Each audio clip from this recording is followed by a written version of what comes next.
All right, so I want to talk a little bit about what I call RBF of beekeeping.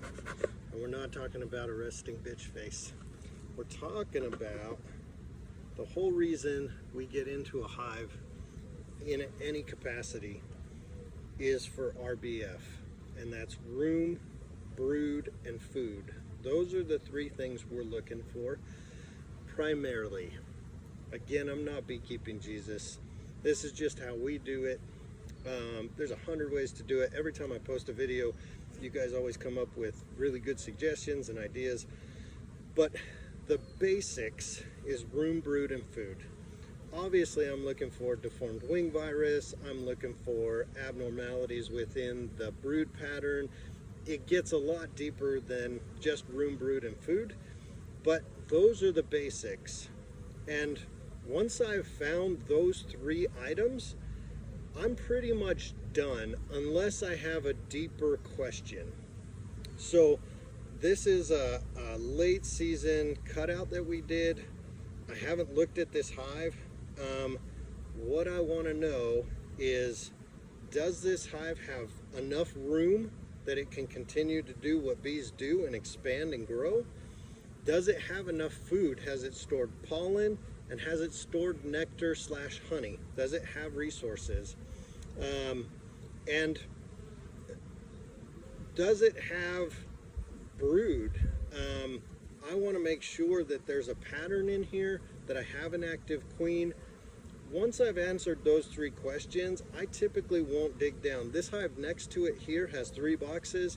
If I can answer that question within the first 1 or 2 boxes, does it have room, does it have brood, and does it have food, I'm done. If I can answer that within the first frame, again, I don't run queen excluders, so this queen can move freely up and down this column. But if I can answer that question within the first frame that I pull, I'm done. And why?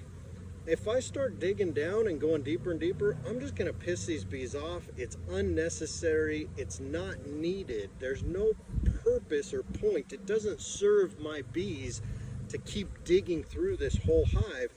And actually, if at all anything, it runs the risk of rolling that queen or pinching or killing her. And that is absolutely not what we wanna do.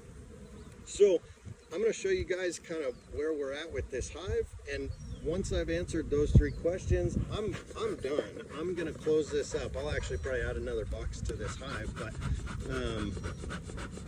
that's kind of the whole point of going through a hive for me: room, brood, and food. Now, of course, if I find that brood pattern and it's spotty and it's junky and it's not working and it looks like garbage, I may need to, go down and take a peek.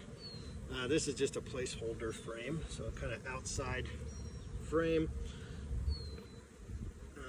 There are definitely different questions that come up. If I find a brood pattern, so see, I've got nothing on here. This hive hasn't really built out to this extent, or this colony.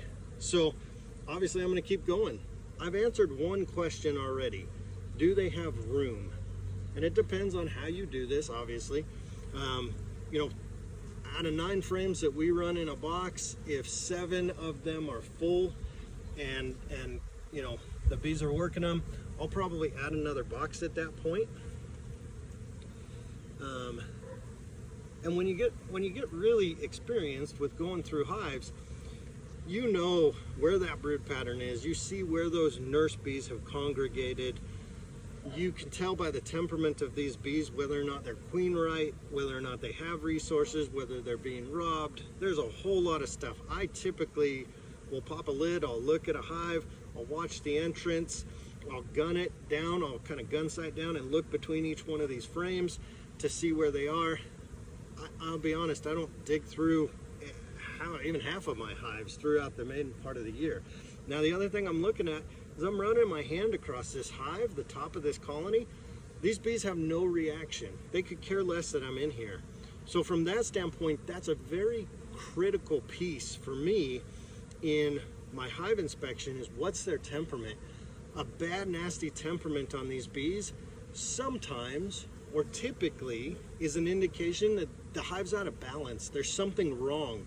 I need to fix something within this hive, and that's a whole nother lesson or day in beekeeping. But it's definitely something that I tend to watch or pay attention to. All right, so I have got a ton of nurse bees on here on this side. I do have a pattern.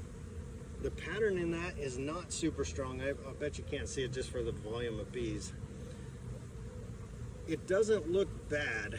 I've got good eggs. I don't have a bunch of capped brood in this. It looks like we probably had a hatching event recently. I do have good margins around the outside of nectar, and there is a thin band of pollen that's in here. This hive looks good. These bees are calm, they're mellow. I don't need to find the queen in here. I don't have to put eyes on her physically. I can tell based on the brood pattern and the eggs that there's a queen in here and that she looks healthy. I mean, as healthy as I'm gonna do. I wouldn't squash her or replace her.